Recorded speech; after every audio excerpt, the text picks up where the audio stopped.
and welcome. This is Sahara playing Pillars of Eternity, the White March, and we are getting ready to go into the Blood Sands.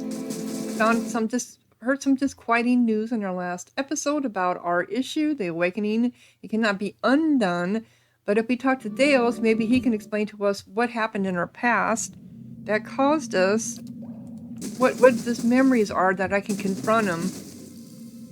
Keeper... How big is this area? Okay. Essence taken by force may... Upon Burial Isle, the two men meet again for the first time, though it was the last thing they did. The many-colored beast rent them both asunder. They were in death, merged, and made whole again. Okay, so, he read that. Okay, I was getting ready to read it, and he started reading something. Upon Burial Isle, the two men met again for the first time. What was the last thing they did? The many-colored beast rent them both asunder. They were in death, merged, and made whole again. Cute story. Two guys meet in the belly of a soul-eating creature. Maybe someday I'll eat two of the most insipid deer wooden lumberjacks, and they'll spend an eternity discussing beer whilst haunting my colon. Oh my god. Perhaps the idea is that the Autumn Stegler might not really destroy the souls.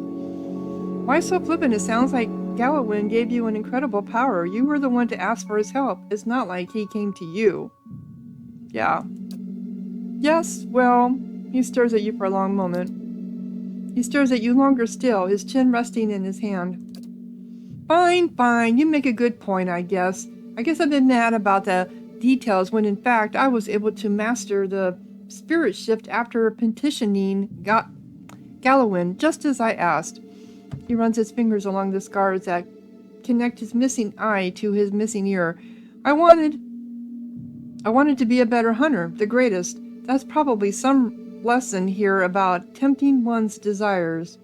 There's probably some lesson here about tempting one's desires, yeah. You may be careful what you wish for, because you may get it tenfold, something to that effect. Still, I have a hard time believing that me shape-shifting and mollinating one is going to make anybody whole again, despite what this tablet says. I'd like to look at the other tablets and see what they have to say. Okay, you uncovered a stone tablet that told of two men meeting at Burial Isle and being reunited by way of being eaten by an Autumn Stegler. That is not what this was saying. Essence taken by force... Upon Burial Isle, the two men meet again for the... We already read... Yeah, I know. Because it's not saying the same thing that you're reading. Okay. Keeper Garost. A Dorian man stands motionless near the roaring fire that lights the cavern. Your sacrifice feeds the land, supplicants. Come forth. A gust of smoke curls around him, licking the charred flesh that bulges on his forearms. The charred flesh? Oh. They suddenly flex. Estamor. The dwarf holds his fists in a tight grip. Your kin doesn't come here to share with the tribes. What do you want?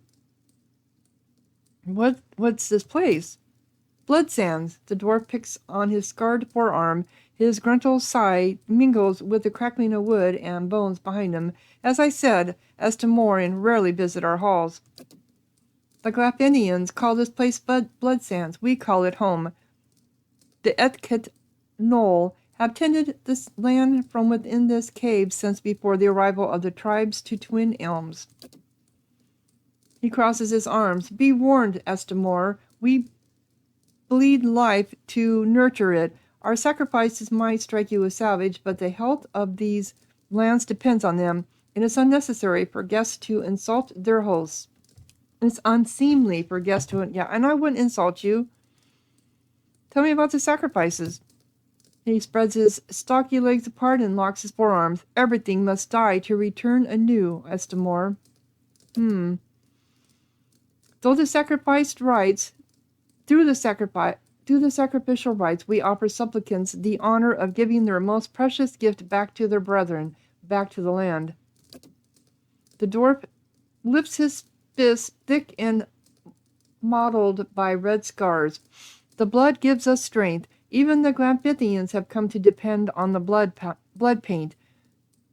They brim with power before a battle, all thanks to the sacrifices of their kin. Tell me about the Ithiknol. Our order has strived for generations. Before we came to Twin Elms, our rights fed the lands of the eastern mountains. Now we share blood, or Arl Glapin. Sounds like the Aztecs always doing blood sacrifices. He opens his palms. Streaks of red skin run through them like flame. To everything that must end, our sacrifices bring a new beginning. He looks up. We sustain what's to come. Okay. Remember, Estamor, you're a guest in these halls. Respect our ways, and we'll tolerate your presence among us. Really? Really?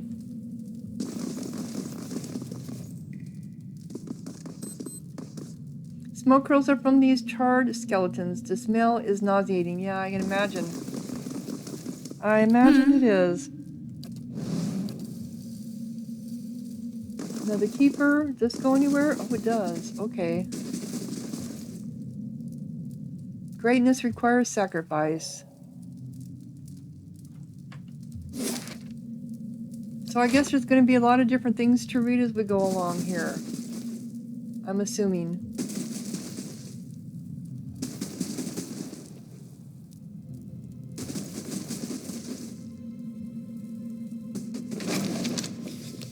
What is that? This fish. Okay. Now the keeper. We got somebody down here with the name. The petitioner before you was swaddled in loose-fitting robes. Her hair is greasy and matted. A glossy film of sweat and grime coats her exposed skin. She has the swollen features of pregnancy and several missing teeth in her big, grinning smile. As you approach, she slowly turns to you and examines you from head to toe, smiling the entire time. Joy stay to you, she says. Despite coming from a wearied body, her voice sounds resonant and relaxed. I am Naka, midwife and lore keeper. So you're a midwife and you're pregnant, okay? Her hands run across the slight bulge in her belly. She rolls her head back and sighs a relaxed purr. Are you feeling well? Flawless, she replies. Apologies, I should be left to my meditation. The rite of strength is invigorating, almost overwhelming to the senses. She reaches down and cradles her belly in her hands and turns away. Okay. Are we supposed to talk to you about something later on?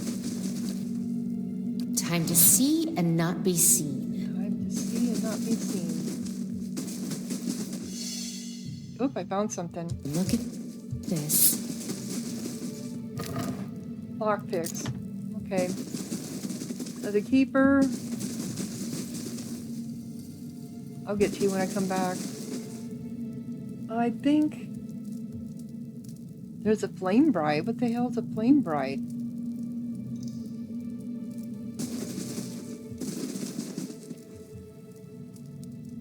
Either chanters, strength, for the one that will come.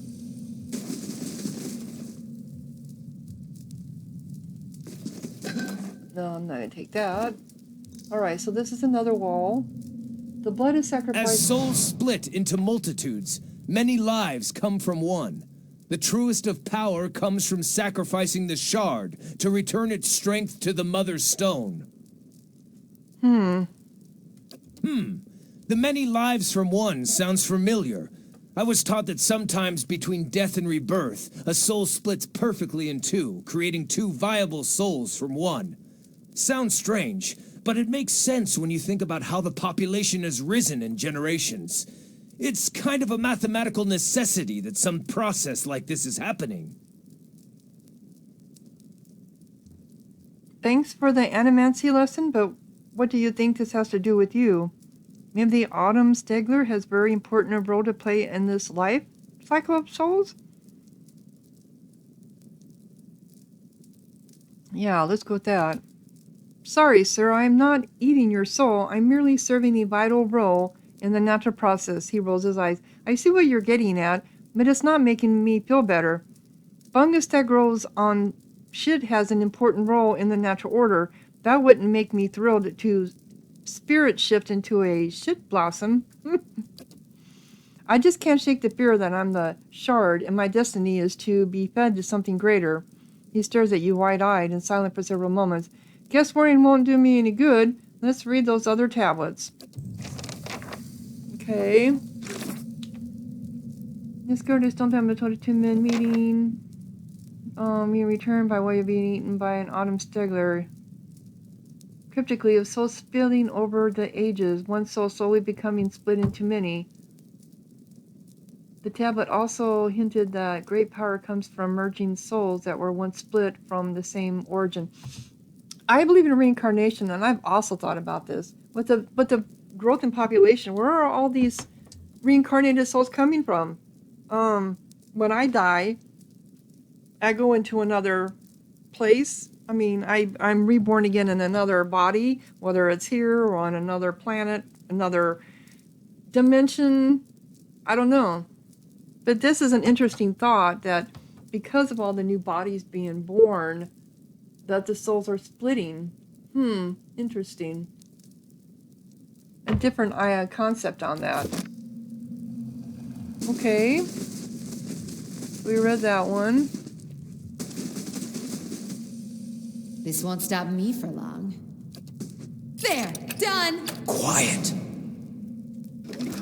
Yeah, I'm not going to steal it. I just wanted to get the XP for opening it. That's all, for unlocking it. Alright, so let's go this way.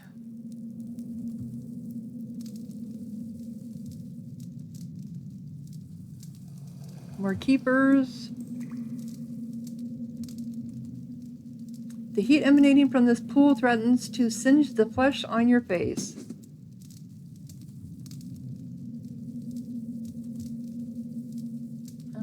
I was hoping something would pop up, but it didn't.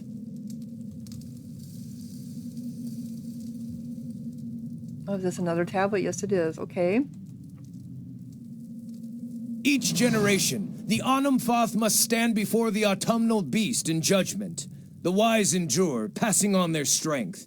The weak are eaten, their souls ripped to pieces and lost for all time, removing such weakness from the cycle. The Pama must stand before the autumnal beast in judgment. The wise endure, passing on their strength. Well, I guess maybe my tribe wasn't entirely wrong about my spirit form being some sort of soul terror. I suppose I was hoping to hear a different answer on the matter, but...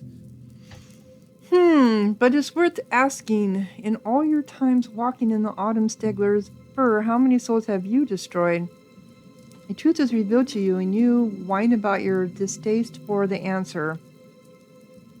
Did it ever occur to you that Galawin was testing you and you passed? You seem so sad to have the spirit form of such a legendary beast. Don't tell me you never wished for power like this. It's worth asking, in all your times walking in the autumn, how many souls have you destroyed?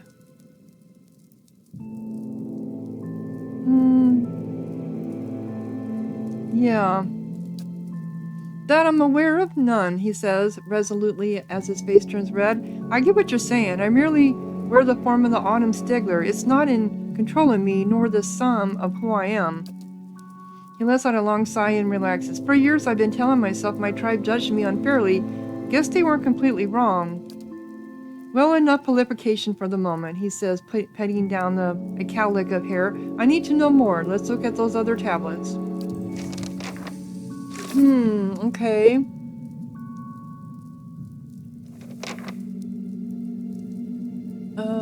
Total to men meeting.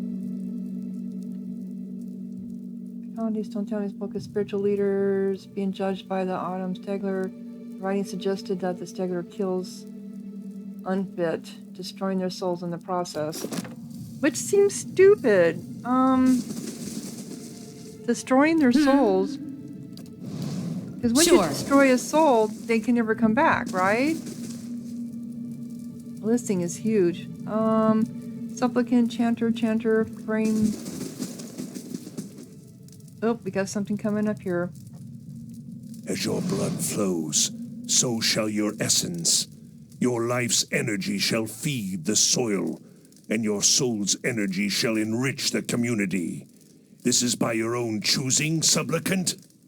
Dwarven man stands on a raised platform. Beneath him, an elf lies prone on a stone slab.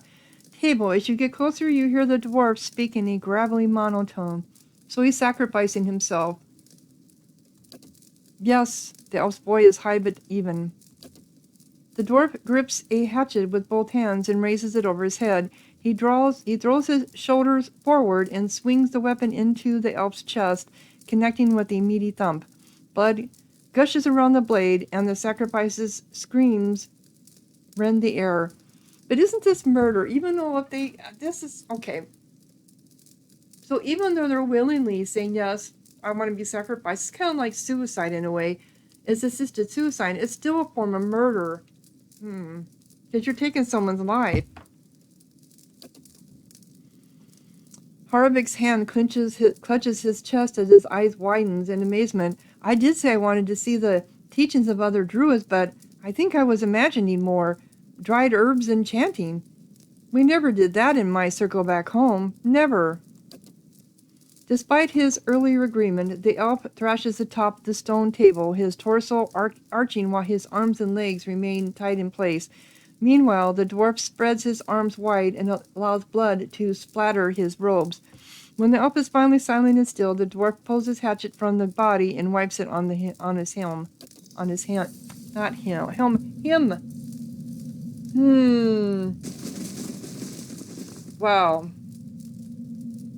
Streaks of red-brown blood and globs of tissue have worked themselves into the minute grooves of the stone. Well, I would imagine. Let's go ahead and save here. I haven't saved it all. So this is Archdruid. The dwarf wears crimson robes that are stained and streaked with dark patches. Yeah, he's in crimson robes because he keeps killing people. His face is smooth but lacking youthful electricity. It's as if the lines and wrinkles have been formed and erased many times over. He watches you with eyes like two black pits as he wipes his hatchet on his robe. Hail, Estimor. No one comes to Blood Sands without a purpose.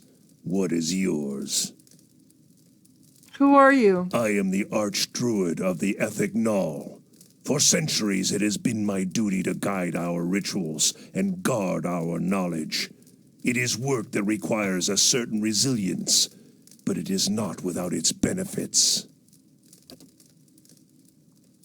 His eerily smooth face is motionless as he watches you. So you murdered a man right here? He lowers his head.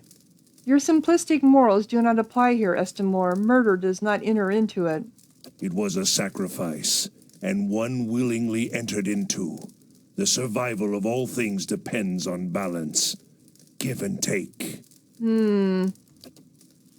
This principle lies at the heart of all power. Expanding something of value releases energy that can be channeled by those who know how. He tilts his head towards you. All kith, whether or not they care to admit it, practice this. We take the yield of the land and the flesh of beasts to live, and we give our blood and sweat to propagate the things we desire. Well, he is right about that. We do take from the land and the flesh of beasts to... Yeah, but I still don't... I can see what you mean. I see what you mean. I don't agree with it, though. Then you're wiser than most. There is much power in the world for those who have the will and the knowledge to tap into it. His black eyes dance. I invite you to explore our halls and speak with our supplicants. One can learn much by observing the sacrifices others are willing to make for a greater purpose. Perhaps you will even consider making a sacrifice of your own. He opens one hand towards you. The creases and nails are darkened and brown. Not all of our sacrifices are written in blood, but the most powerful are. So tell me about the Ethic Null. We are a druidic order that has been in the Twin Elms since Equithian times. Our founders came from the White March, seeking a place where we might practice our beliefs in peace, as it were. Unlike most of our Glanfithian brethren, we seek answers in the world around us rather than in the teachings of the gods. We believe that all life has power, and that this power can be siphoned and conducted. We are not, as some suggest, madmen and murderers. All of our rituals are conducted with willing participants and through methods that have been tested and refined over centuries. He nods, his black eyes shining. This allows us to create the war paint for which we are respected and, if not, loved.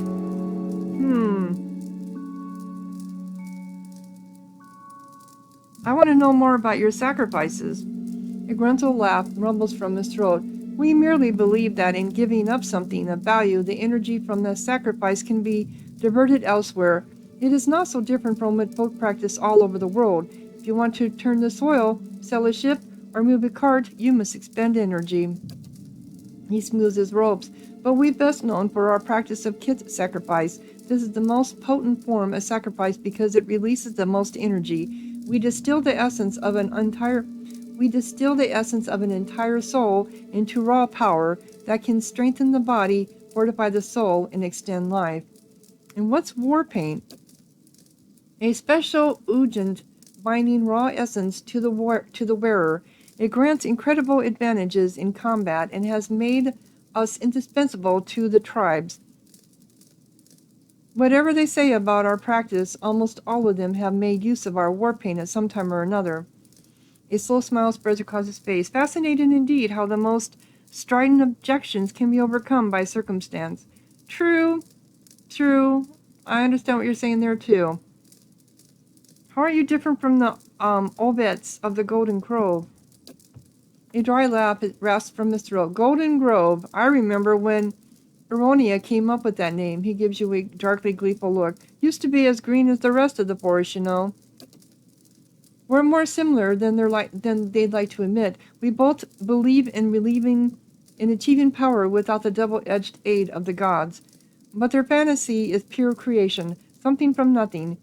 They blind themselves to the fact that all life, from the mightiest dragon to the slimmest blade of grass, requires death, and the greatest end requires the greatest sacrifice. An interesting thought. I'll have to ponder it further. Some sacrifices are simply too costly. I refuse to believe that. I agree. I just make sure I'm holding the knife. Some sacrifices are simply too costly. An interesting thought. I'll have to ponder it further. A wise enough sentiment. So I'd like to buy some war paint?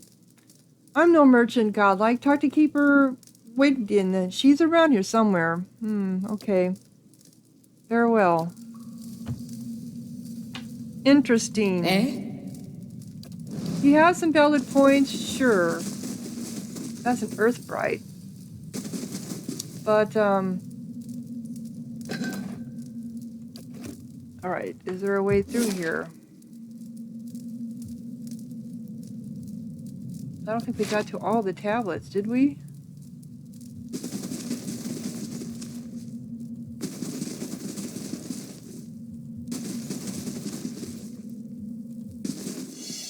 Oops, I spied something else.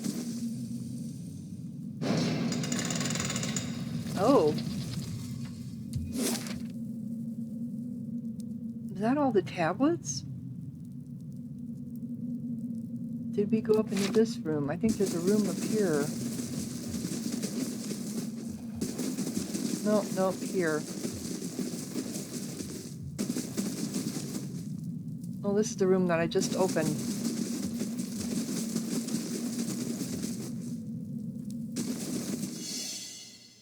Trap detected. Would you look at this?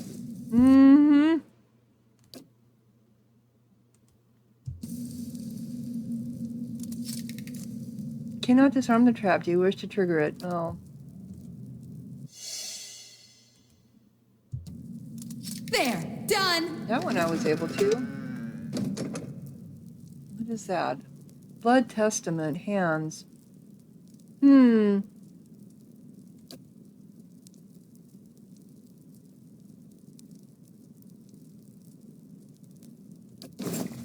I did not get caught stealing. Okay.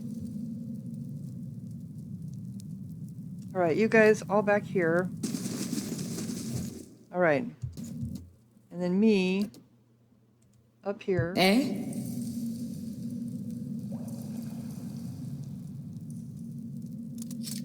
Let's do it. Let me save first.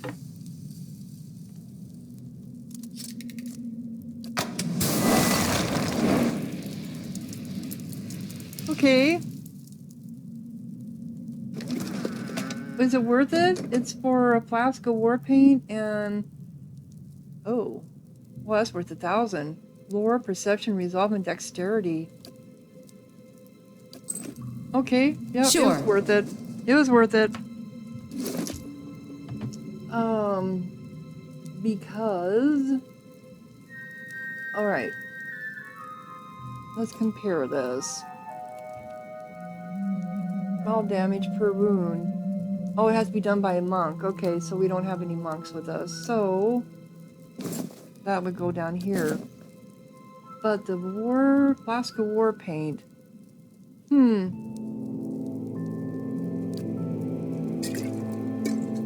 This is what I was after. So I would get rid of friendly aura, but I would increase dexterity, resolve, perception, and lore. Yeah. So what do you have? You have swaddling sheet.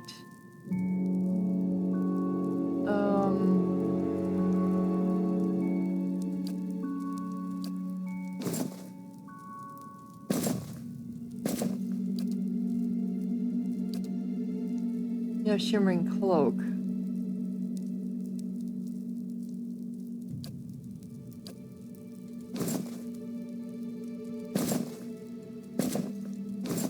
I don't remember what you have here. Oh, you need that. That's yours. Yeah.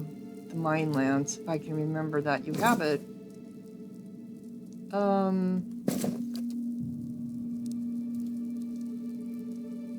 What do you have? Cape of deflection. Just give it to you. It's mirrored image. This gives him a mirrored image, which I'm not quite sure about because I haven't been in battle with it. Okay, so isn't there more tablets? Where's... Okay, there's another room down here, maybe?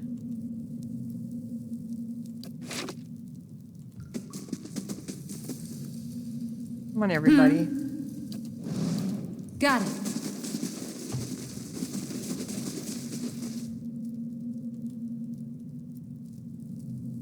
He told us to speak to the supplicants, but they're not really telling us anything. Okay, here's some more. Okay. Chanter, Earthbright.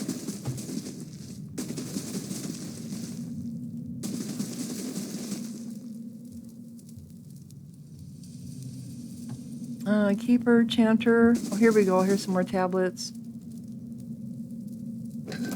Yeah.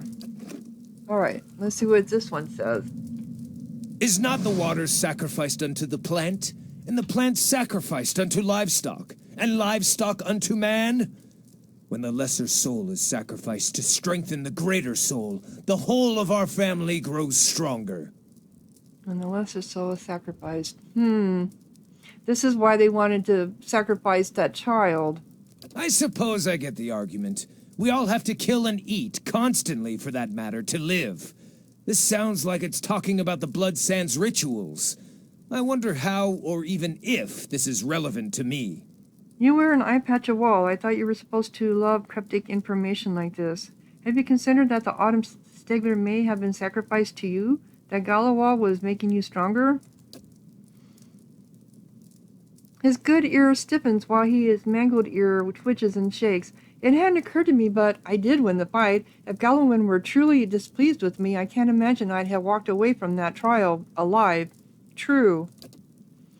He bites his lip and falls silent for a moment. So the other tablet spoke of the Stegular judging, uniting, and that other one spoke of recombining souls that split over the ages. I guess I'm supposed to use my power to sacrifice others or be sacrificed? Not sure I like the sound of either. Is it safe to say Wall brought you to where you needed to be? Are you rethinking your opinion of Gallowman's gift to you? So the other tablet spoke of the reuniting, and that other one spoke of recombining souls that split over the ages. I guess I'm supposed to use my powers to sacrifice others or be sacrificed. Is it safe to say Wall brought you to where you needed to be? You can most certainly say that. So my tribe is right. The Autumn Stigler is some sort of soul-destroying beast, but I merely borrowed the creature's form, not its reason for being. I doubt I'll change their minds about anything, and it's not like I want to develop a new group of druidic peers amongst them, artisans of sacrifice. So what now? Adding it up, I want to head to the burial isle. The name was mentioned in the tablets, and it's implied there might be other Autumn Steglers there. I did not want to hear verification that the Autumn Stegler was such a terrifying monster, but I am thankful to Wall for bringing me to these tablets. The truth is valuable, especially when it is painful. Do you want a rematch with the Autumn Stegler? Do you think you have some destiny to consume someone's soul?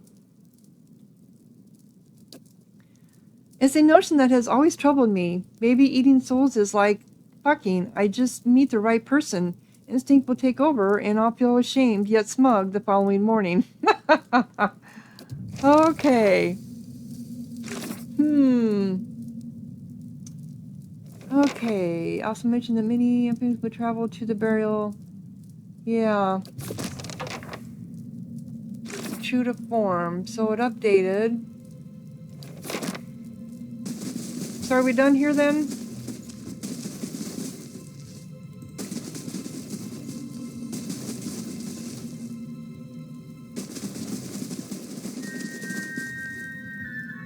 Oop, I thought I had my finger on the right place.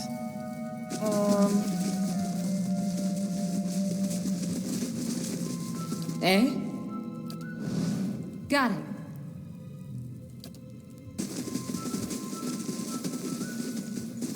There is more area down here.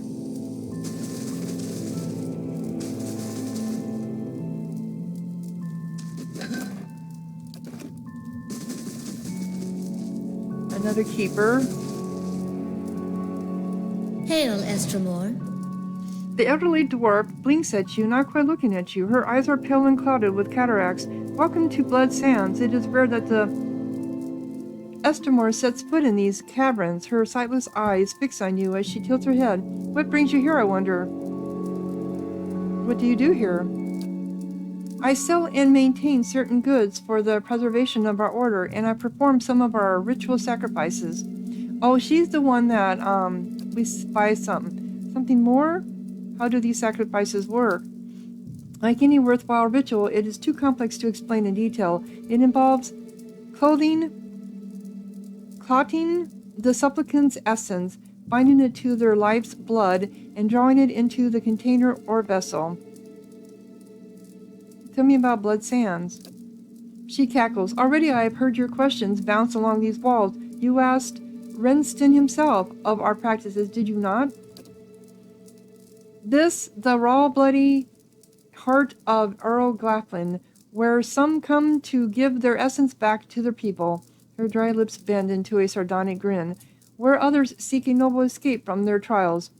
The legacy of the builders to the tribes was not merely Audra in stone, but a sense of community, and it is here that Glafenians come to sacrifice what is most precious, even their own lives, to preserve it. Let's suit you up for sale.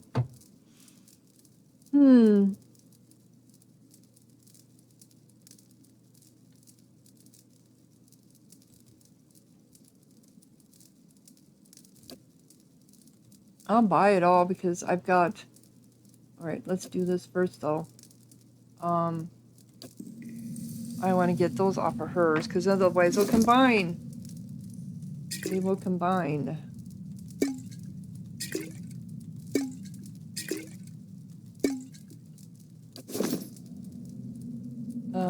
Is it her? Eh? No, wrong one. Wrong one! Okay, so Potion of Endurance. Master Recovery. Major Regeneration.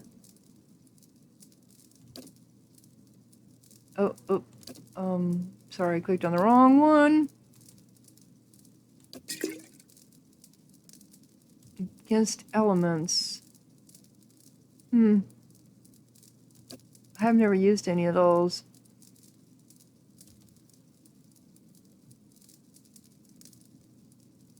It's like 30 seconds. Or is it a half hour? I don't know. It says like 30.0 seconds. I can't imagine the fight lasting half an hour, though.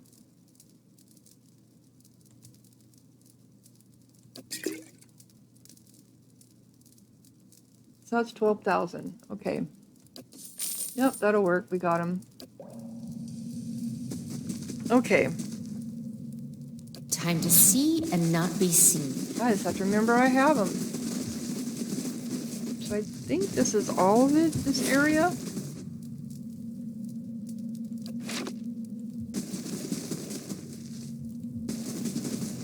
There's something here.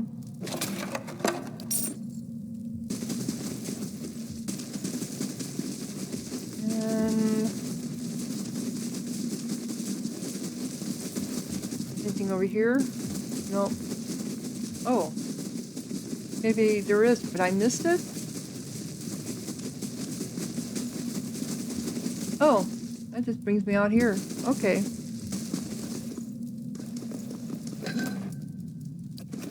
Okay, so that's the end of this area.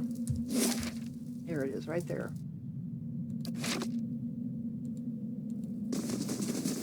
So we need to go into the ruins next.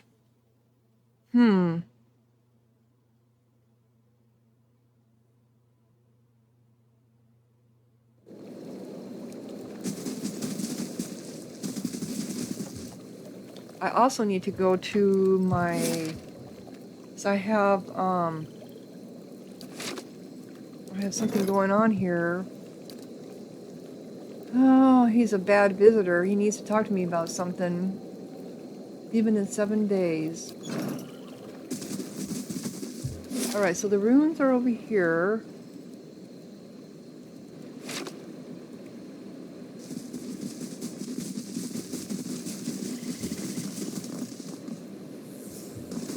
Wander around over here, see if there's anything we can pick up. Yep, like right here.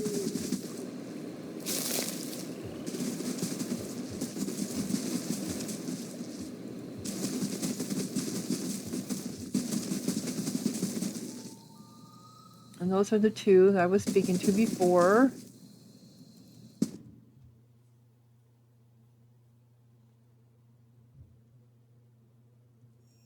And we are now in Teir, Evron, whatever it's called.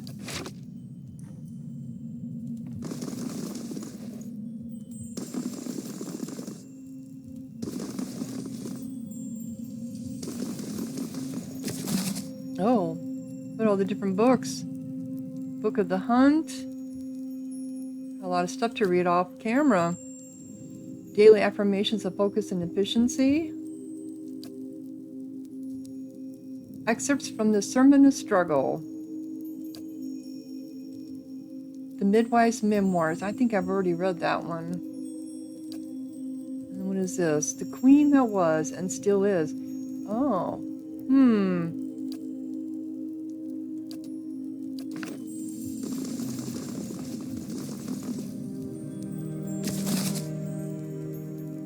The Final Journals of Jonas.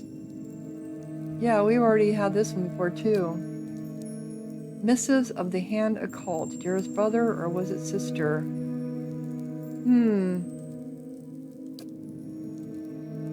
The Many Faces of Barath. Okay. Oop, there's one here too.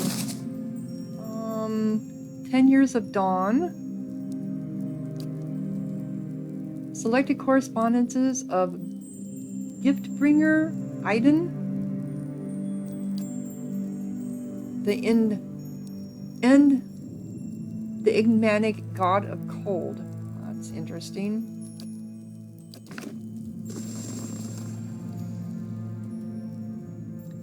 Scattered and charred stone blocks the passage into Sun Inn Oh, okay, this is how you're supposed to get into it, but we can't. And this is Audra?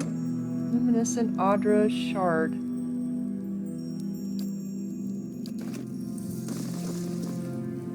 So this is where we cannot go anywhere. Oh, okay.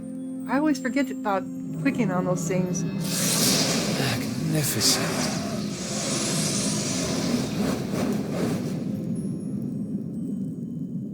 Okay. Oh. So a piercing ring fills your ears as you hear Wall's shrine. There is no other response.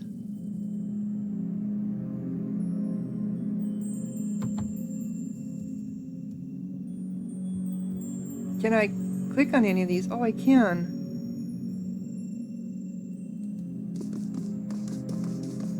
Nothing happens when you approach Wogan's shrine. Okay, so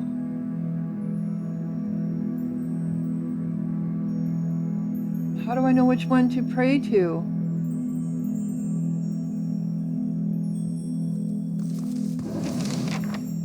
This shrine has updated Council of Stars. I can't. This shrine sits before a bright constellation, its stars forming the oval shape of an egg. A pair of wings sprout from the egg, stretching out on either side. Pray to Hyla. You step before the shrine and prepare to recite the ritual words. All things can be reforged. How would I know what they are?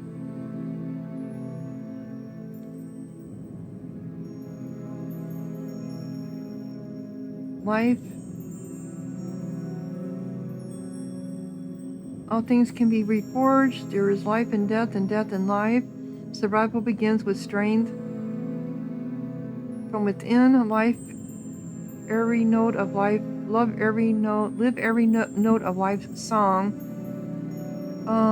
There is life and death and life.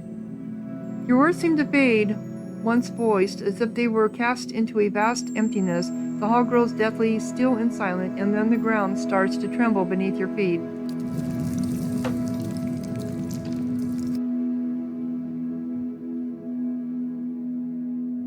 Oh, so somebody came up?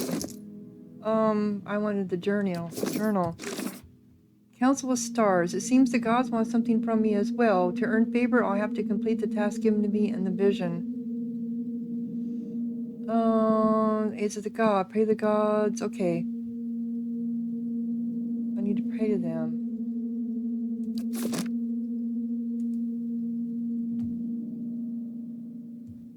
So, something went wrong? Or who's that?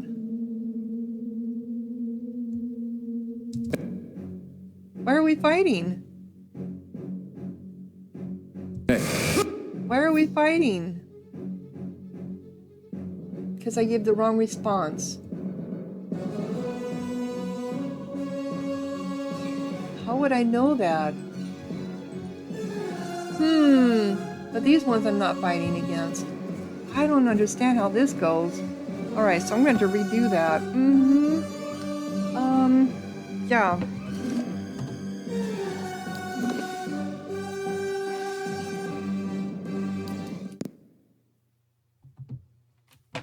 So how do we know what is what? See, none of these are lit up at all. Sure.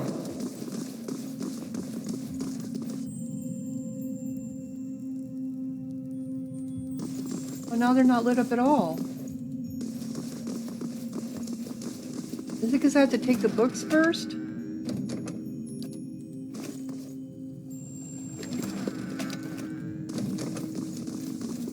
Is that what it is? Oh, I bet the answer is in one of these books.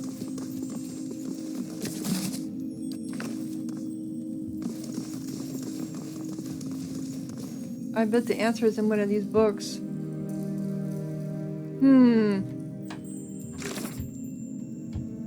No.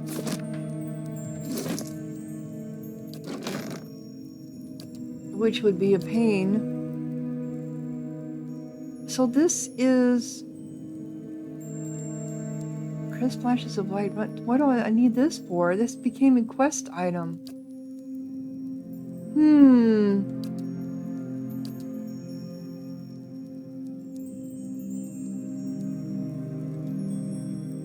Conflict and unexpected alliances. It would have to be about what?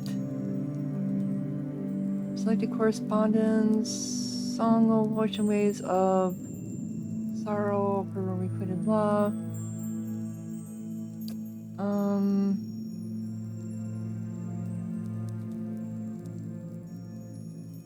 Young students are often confused by Barrett and seemingly overlapping roles in holding dominion over death. Barrett oversees the cycle of life, death, and rebirth. Rimgard oversees the cold, destructive act of death itself. This difference is often difficult for novices to appreciate until they've lost a loved one and endured the absence of for a time. It's Barrett that determines we will be reborn just as certainly as we will die. Varengen is the executioner's axe. Rimgard shows us that all life ends in stillness.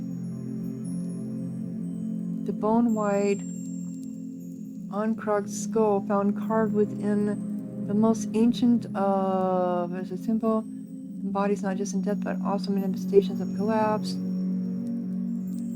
Okay, I don't know if that had anything to do with it. That's the final journey of Jonas, which you already know this one. Book of the Hunt. So it's got to be, the clues have got to be here somewhere. Focus and efficiency.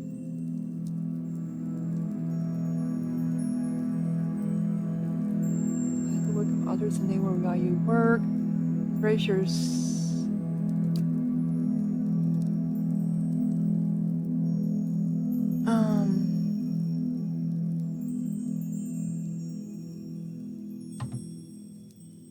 Oh man, I don't know. No, I was gonna save it and I forgot. A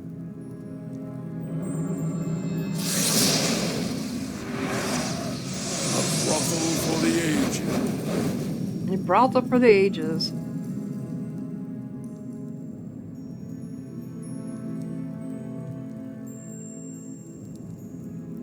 Hi Cleo, I know. So I guess I'm not understanding what I'm supposed to do.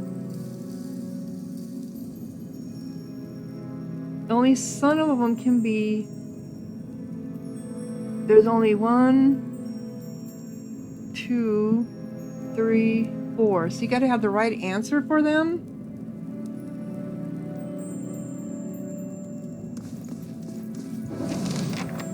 In the nearby constellation... Oh, this is Regmund. You kneel before the shrine and prepare to recite the ritual words. All things can be reforged.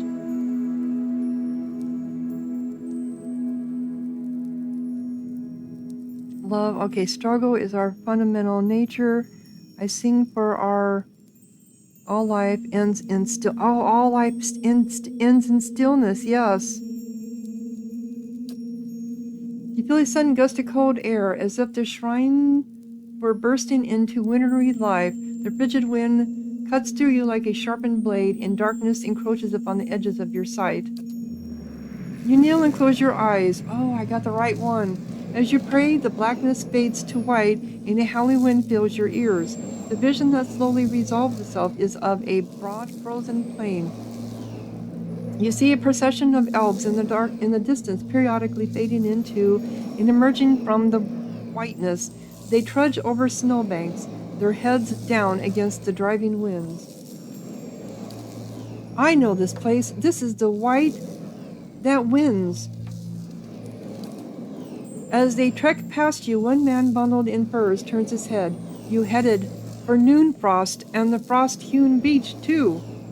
Before you can answer, he's lumbered ahead. You follow the caravan in a couple of minutes, you come to a wall of ice. It disappears in the pale emptiness overhead and stretches as far as you can see in either direction. The elves stop in front of a mirror-smooth section that's framed like a temple door. It seems somehow thinner than the rest of the wall. You can't see what's on the other side, but a debilitating cold emanates from within. The elves pull pickaxes and shovels from their sealskin packs and begin hacking at the smooth ice, their implements flying through the air in swift, shining arcs. Though they throw their bodies into their labor, not one of them so much as scratches the polished ice. Yet with each blow, something bellows in the distance. Whatever that is, it's huge and angry. Sagnia squints into the whiteout, and it's coming our way.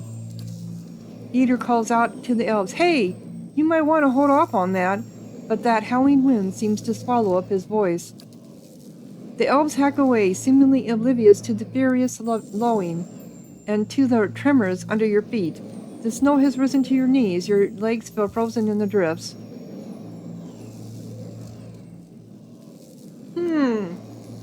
So what do I do here? Try to get this elf's attention?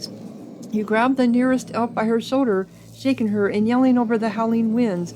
You point in the direction of the booming noise, but she only growls, "Leave us, traveler. We've got to get through. We can't stay on this side any longer." "Listen, you're angering something very big. You'd better stop." The elf strains to listen. As she rests her pick in the mounting snow, some of her followers pause on their labors. A man with a withered, frostbitten finger turns. He raises his maimed hand, and the others stop as well. They stand motionless for several seconds before you realize they're frozen entirely. You touch the elf nearest to you, and he crumbles into a mound of snow. Oh no! A final gale blows past, scattering the remains of the elves in a chaotic flurry. You notice a single spider web crack in the smooth barrier. It is the only thing that mars the perfect surface of the ice. Whatever's on the other side of the strange doorway, you feel it tugging at you.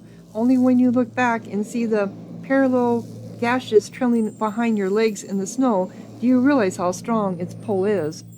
My end comes to all things in time. Seal the frost-hewn breach and instruct the pilgrims in the patience of Remergond. A deep whisper carries from the crack. As quiet as it is, it shakes the ground. My end comes in all things in time. Seal the frost-hewn breach and instruct the pilgrims in the patience. Plug the hole with your finger. Because I don't think snow's going to work. You stick your finger into the hole and feel a stinging cold.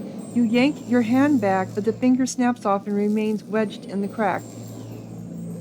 A hoary rim instantly grows over the smooth surface of the frozen doorway, fusing it with the rest of the wall. A crystal vice grows from your frozen stub. As you examine it, the vision around you, heart fades, and your finger rises from the stump, but a shard of unmelting ice remains in your palm. Yeah, I knew it would have to be some kind of a sacrifice, not just snow. Okay.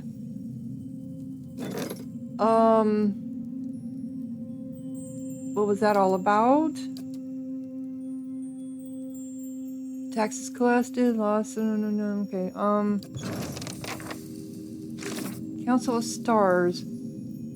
It seems the gods want something from me as well. To earn favor, I'll have to complete the task.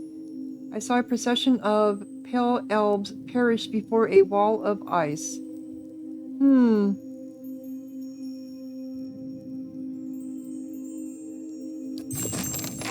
Okay, into the white void.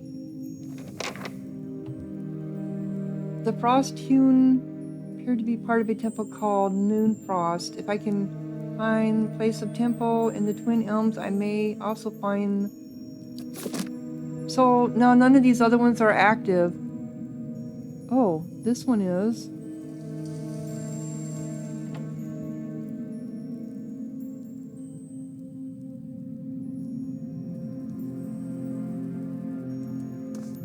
Do we want to do another one or not? Pray to Barrett.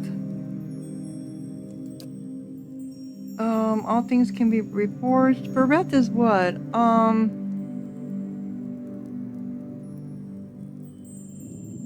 life and death and life. There's a rippling shift in the precarious weight. You kneel and pray to Barrett. Oh, okay, so it did work. You kneel and pray to Barrett. Even while your eyes are closed, you see a road that seems to stretch on forever. The stars wheel overhead in a clockwork rotation of constellations, disappearing over the horizon to your left, only to rise on your right. You try to make out the details on either side of the road, but your eyes can't seem to focus. One moment you think you see a meadow balanced with mist, and another sheer canyon walls. For just an instant, you even see waves lapping at the edges of the road. Were you to step into the shifting landscape, you feel certain you would only end up back on the road. You know this is a vision, but the packed dirt feels firm beneath your feet, and the night air cool on your face. You are walking. Your feet seem to carry you forward of their own accord. Something looms ahead of you. As you get closer, you see two stone figures that look strangely familiar. Beware! Bewina I Ankia and Ankia I Bewina, two of the oldest representations of Barat. You remember the door to Caliban Ring and the two figures carved into the mountain next to it. One looks vaguely male and the other vaguely female. Only a thin layer of fresh flesh covers their skeletal bodies, which twist to face the doorway between them. The doorway, however, is not what you saw in the ruins. It's a skull, gaping and jawless, and as you look on, its open mouth seems to grow. The arms of the two stone sculptures are swept toward the mouth, inviting you in. Enter the skull's mouth. The road continues through the mall to another shifting landscape, surrounded by stars. As you pass through it, you see an identical doorway in the distance. A dwarvian man stands near it, unmoving. You turn and look behind you, only to see the skull gate you just passed facing you. An elven woman waits in the road. Like the dwarf, she stands still. Approached dwarvian man. You continue down the road toward him. He looks up as you approach, but you can't tell if he's looking at you or through you. His face is smooth but flaccid, as if the flesh was detached from the muscles underneath. As you look on, his face begins to change. Wrinkles crack at the corners of his eyes. His mouth sinks, carving deep lines from his nose to the corners of his lips. His jowls sag, and the loose flesh hang like dough. He raises his cupped hands. They're covered in blood. He lifts them to his face and smears himself from his newly creased forehead to the wattles of his neck. As he massages the dark, sticky fluid into his skin, the fresh wrinkles disappear. The hanging folds recede, and his flesh tightens as if reattaching to his skull. He lifts his head, and this time you know he's looking at you. His renewed face looks like a mask, artificially smooth and still. Behind it, his black eyes are two hungry pits yawning like the empty mouths of skulls. Come, make your sacrifice to the Ekatal.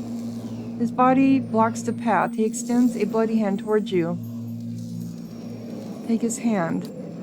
You grab his hand, but his skin gives too easily under your grip. As you try to pull away, you hear a noise like dry canvas tearing. His skin splits, following a long seam that begins up his arm and stretches the length of his body. Blood gushes from it in such quantities that you can't imagine there was ever anything else in him. Sure enough, as the dwarf empties the blood, he collapses like a desiccated husk.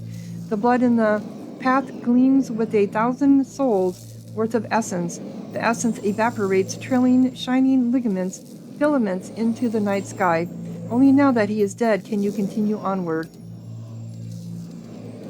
The blood pools around your feet, and you look up and see the elven woman waiting further down the road. We'll approach her.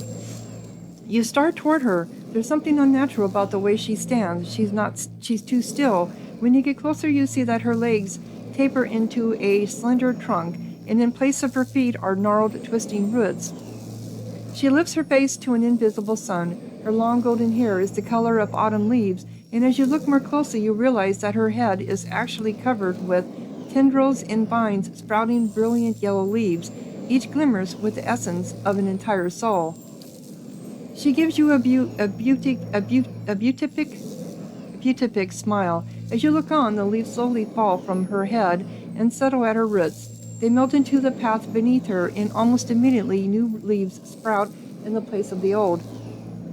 She reaches towards you, still smiling, as roots spring from her fingertips. Her outstretched arms bar the path. Come! Craft your soul to the golden girl. Take her hand. Her roots twine around your fingers, and as they do, they grow rigid and cold. Her outstretched arm petrifies, and as a rough stone bark overtakes her flesh, she can only look on in horror. You break away from her brittle grasp. Her feet are rooted in place, but she twists and writhes as if trying to flee her own dying limb. The petrification reaches her shoulder and spreads down her body, freezing it in a painful arc. It creeps up her neck, and she throws her face skyward like a drowning swimmer. The grayness covers her face, freezing her gasp in stone. Now that she is still and lifeless, you can continue past her. Only the golden leaves on her head remain untouched, and as you watch, they fall one by one to the path below. They shrivel as the shimmering essence fades from them. A voice echoes along the road, barely more than a whisper on the breeze. Return them to the wheel. You lift your gaze and see the skull gate ahead of you on the path. The candles of Teir wink through the open mouth. Okay, so I got a new quest. A servant of death. End the lives of the two figures. I think this is the God's way of telling me that these two individuals have cheated life for too long. Ending their lives would be no doubt. Okay, so I have to do one for each of these. Seems the gods.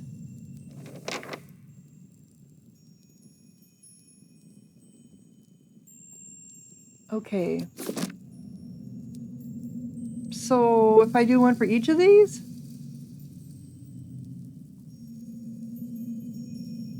But I have to guess what they are. So I have these two left. No. Yeah. So I did this one and this one. And I'm not sure what god this one is. Pray to Gallowin. But I think we're over an hour. We're over an hour, so I'm going to go ahead and close on this episode. I'll probably have to do some research to make sure I do this right. So I got to pray to all four of them, it seems like. Because then I get a quest from all four of them. Alright, so I got this one to do and this one to do. So I'm going to have to do some research to see what I need to say to them. But anyway, if you're enjoying, click like, leave a comment, subscribe, and thank you so much for watching. Sahara out.